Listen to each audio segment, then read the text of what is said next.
नमस्कार दोस्तों।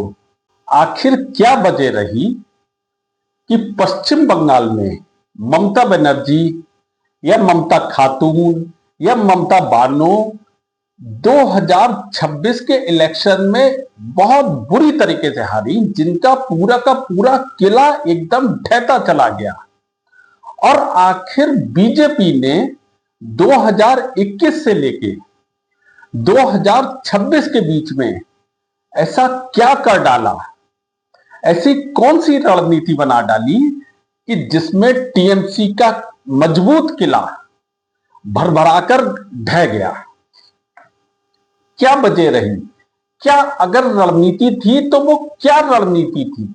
किन किन पॉइंटों को बीजेपी ने नोट किया, गौर किया और उस पर बारीकी से काम किया, जिसमें टीएमसी अपना किला नहीं बचा पाई। यहां तक कि भवानीपुर से ममता बनर्जी या ममता बानो अपनी खुद की सीट तक नहीं बचा पाई। यानी शुभेंदु अधिकारी से सीधे सीधे लड़ाई में 15,000 से ज्यादा वोटों से पराजित हो गई। इतनी शर्मनाक हार हुई है पश्चिम बंगाल में टीएमसी की, जो उसने सोचा ही नहीं था। वो बात अलग है कि एसआईआर का मुद्दा आप जोड़ दो, इलेक्शन कमीशन को आप उसका दोष ठहरा दो, बहुत सारी चीजें टीएमसी कह सकती है, लेकिन ये सब चीजें महत्व नहीं रखती हैं।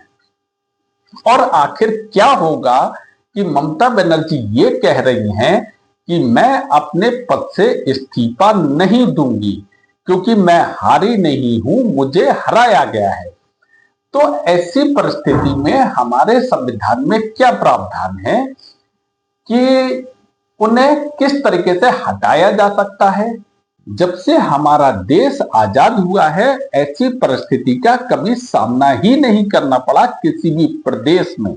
और सबसे अहम सवाल, आजादी के बाद से आज तक पश्चिम बंगाल की जिस तरीके से रक्त रंजित राजनीति चलती रही है, यानी 25 साल कांग्रेस के शासनकाल में, 35 साल लेफ्ट के शासनकाल में और 15 साल टीएमसी के शासनकाल में, क्या इस तरीके की रक्त रंजित राजनीति पश्चिम बंगाल में चलती रहेगी?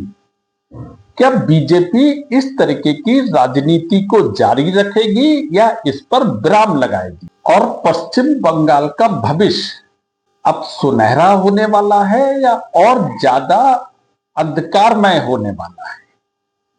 तो ये सब जानने के लिए बने रहिए वीडियो के अंत तक। तो शुरू करते हैं अपना वीडियो।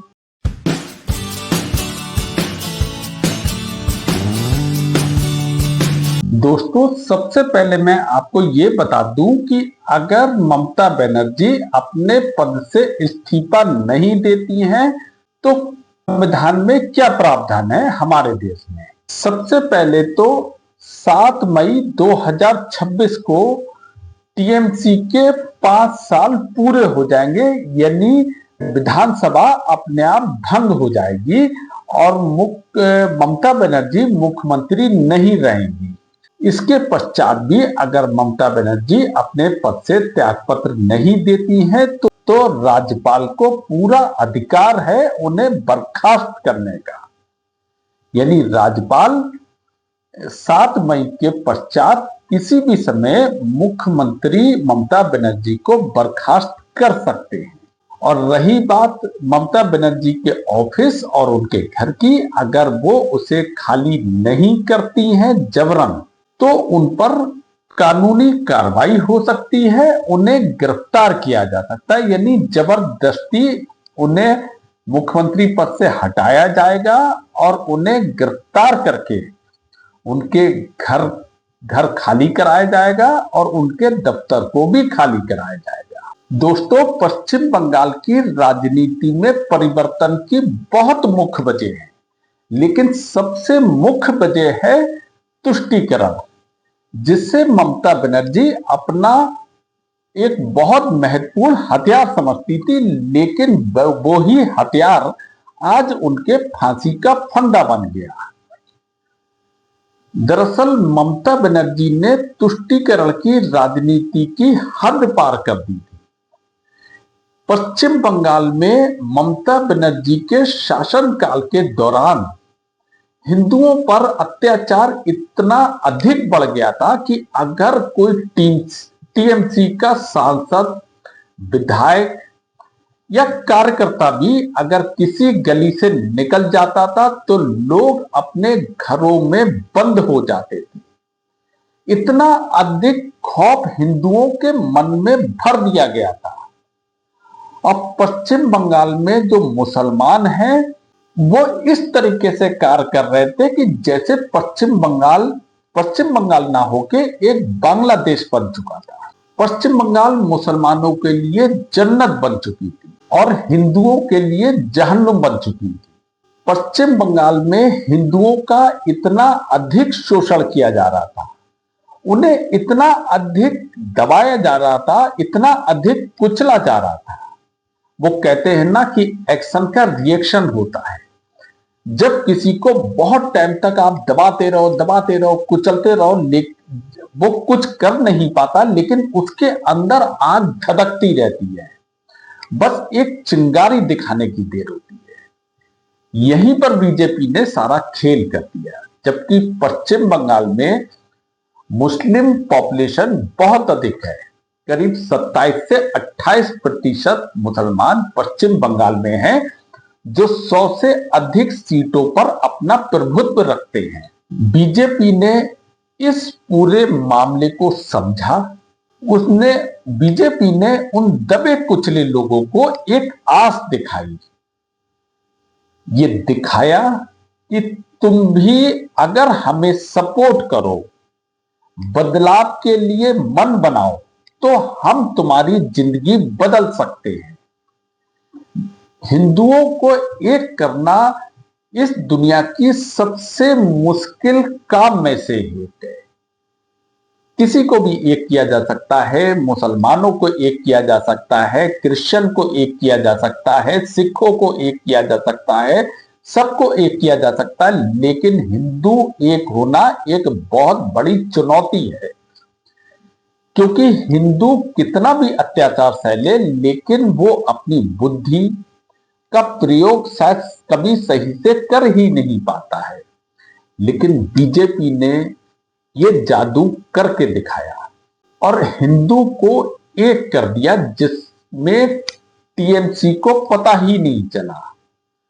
2021 तक टीएमसी के गुंडे सीधे सीधे हिंदू वोटर को धमकाते थे कि अगर तुमने हमें वोट नहीं दिया तो हम तुम्हारे घर के अंदर घुस के तुम्हारी औरतों के संग में बलात्कार वगैरह करेंगे, उनका रेप करेंगे, तुम्हारे आदमियों को सरेआम कत्ल कर देंगे। इतना अधिक डर बैठा दिया गया था।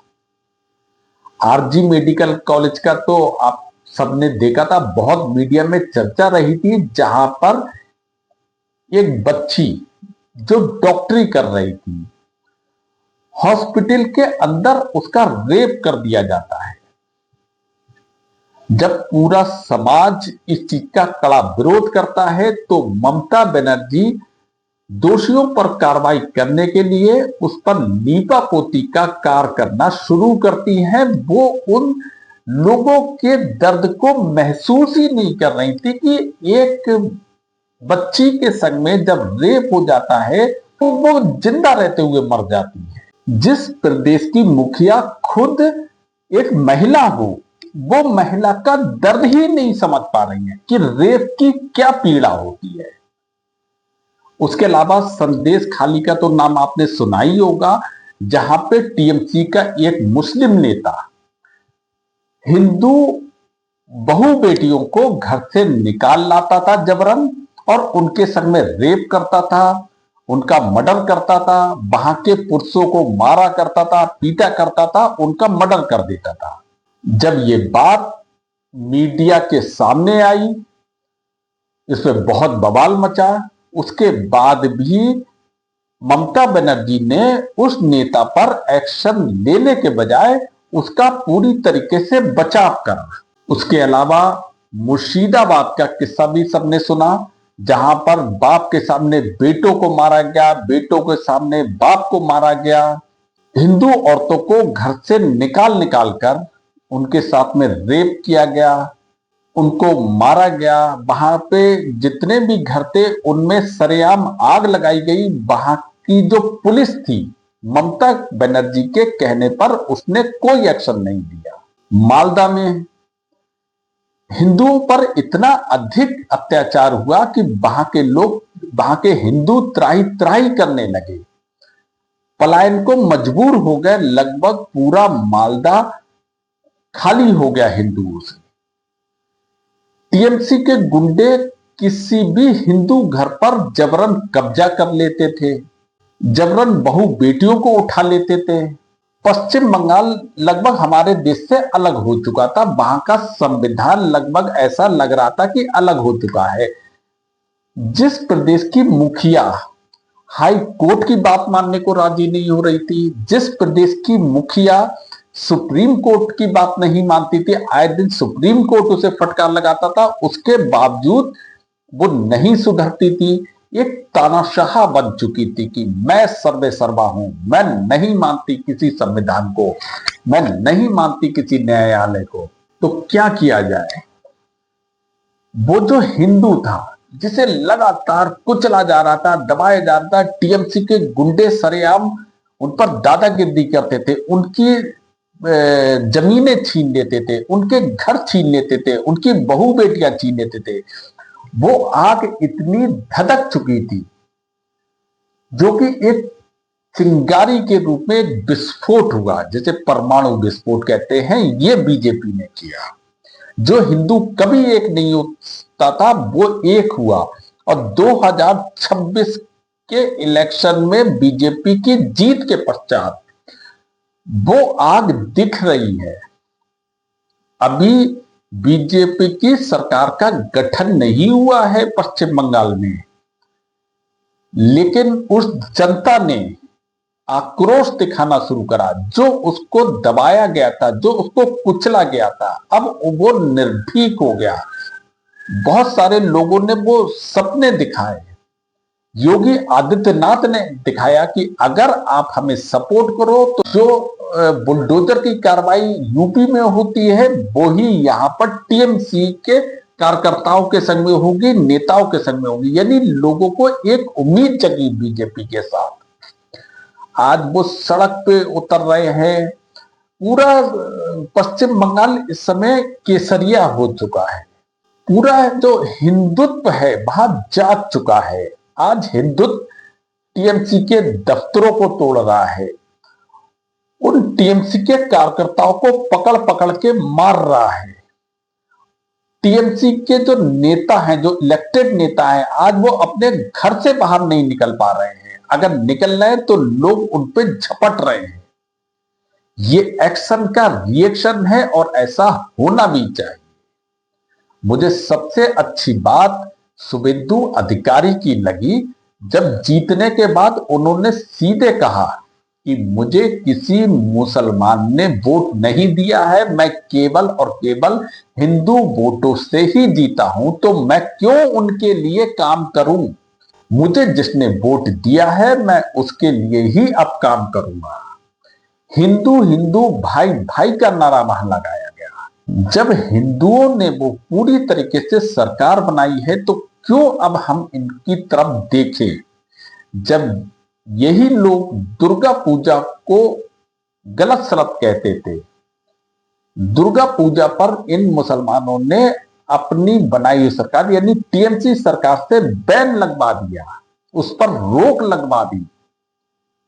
तो आखिर हम भी एक्शन का रिएक्शन क्यों दे? कब तक हिंदू दबता रहेगा, तब कब तक कुचला जाता रहेगा अपने ही प्रदेश में। मेरा मोदी जी से हाथ जोड़कर विनम्र निवेदन है, जो इस समय एक्शन का रिएक्शन हो रहा है, आप कुछ टाइम तक खामोश रहें, इससे बंद ना करें, होने दो। टीएमसी के जो गुंडे हैं, अगर उनके घरों को तोड़ा जा रहा है तो वो उनके घर नहीं है, उन्होंने भी छीने हुए हैं लोगों से, जनता से। उनकी दुकानें तोड़ी जा रही हैं तो वो उनकी दुकानें नहीं है, उन्होंने जबरन कब्जा करा हुआ उन दुकानों पर। अपनी जो बहू बेटियां हैं उन्हें वापस वो लेके आ रहे हैं टीएमसी के गुंडों से, जो उनके संग में अत्याचार करा। यानी कितना अत्याचार हिंदुओं पर हुआ था, आज वो धधक रहा है पश्चिम बंगाल में। इसे रोकने की जरूरत नहीं है, क्योंकि अगर आज रुक गए तो फिर कभी इसका जवाब नहीं दे पाएंगे। बहुत जल्दी पश्चिम बंगाल ही नहीं, भारतीय जनता पार्टी को जनसंख्या नियंत्रण कानून लाना पड़ेगा, क्योंकि जो परिस्थिति पश्चिम बंगाल में हुई वो आने वाले समय में बिहार में भी होगी, वो उत्तर प्रदेश में भी होगी, वो उत्तराखंड में भी होगी। मतलब भारत के हर प्रदेश में ये स्थिति दोहराई जाएगी, क्योंकि जिस हिसाब से डेमोग्राफी लगातार बदल रही है वो भारत के लिए एक खतरे की घंटी है। अगर आज भी हम इस चीज पर नहीं समझे, नहीं उस चीज पर कुछ सुधार किया, तो कोई बचाने वाला नहीं है। आज वो हमसे कम है पॉपुलेशन पे, तो इस तरीके का अत्याचार किया गया हमारे पर। जिस दिन वो हमारे बराबर के या हमसे ज्यादा के हो जाएंगे, जिस दिन राष्ट्रपति भी उनका होगा, जिस दिन प्रधानमंत्री भी होगा, जिस दिन गृह मंत्री भी उनका होगा, जिस दिन मुख्यमंत्री भी उनके होंगे, तो आप समझिए आप कहां जाओगे? क्या आपको रहने दिया जाएगा? एक नेता कह ही चुका है कि एक दिन ऐसा आएगा, ना तुम्हें मोदी बचा पाएंगे, ना तुम्हें योगी बचा पाएंगे। मोदी अपने मठ में चले जाएंगे, योगी अपने मठ में चले जाएंगे, तुम्हें कौन बचाएगा? इलेक्शन के समय सीधे सीधे टीएमसी ने ये धमकी दी थी कि 4 तारीख के बाद एक का हिसाब होगा, जिसने बीजेपी को वोट दिया है उसका हिसाब होगा। तो जब वो ऐसा कर सकते हैं तो आप क्यों नहीं? जो आग धधक गई है अब उसे धधकने दो। ठीक है, सुप्रीम कोर्ट इस पर कहेगी, कुछ बाद में निपट लेंगे। सुप्रीम कोर्ट तो ममता बनर्जी से भी कहती रहती थी। सुप्रीम कोर्ट की क्या वैल्यू यहां पर? जब इतना अत्याचार हो रहा था तब वो कुछ नहीं कर पाई। आप भी चुप बैठिए, बाद में जवाब दे देना कि हाँ ठीक है, गलती हो गई, नहीं करेंगे आगे। लेकिन इस टाइम जो हो रहा है, एक्शन के रिएक्शन होने दो, तभी इन्हें सबक मिलेगा कि हाँ, हिंदू कायर नहीं है, हिंदू भी जवाब देना जानता है। मेरा तो यही मानना है। आपका क्या मानना है? आप अपनी राय कमेंट्स बॉक्स में जरूर दें, क्योंकि आपकी राय भी मायने रखती है। और अगर आपको मेरी वीडियो पसंद आई हो तो इसे लाइक और शेयर जरूर करें। और हाँ, अगर आपने मेरा चैनल अभी तक सब्सक्राइब नहीं किया है तो इसे अभी सब्सक्राइब करें। तो फिर मिलते हैं अगले शनिवार को एक नए विषय के साथ। तब तक के लिए थैंक यू वेरी मच। नमस्कार।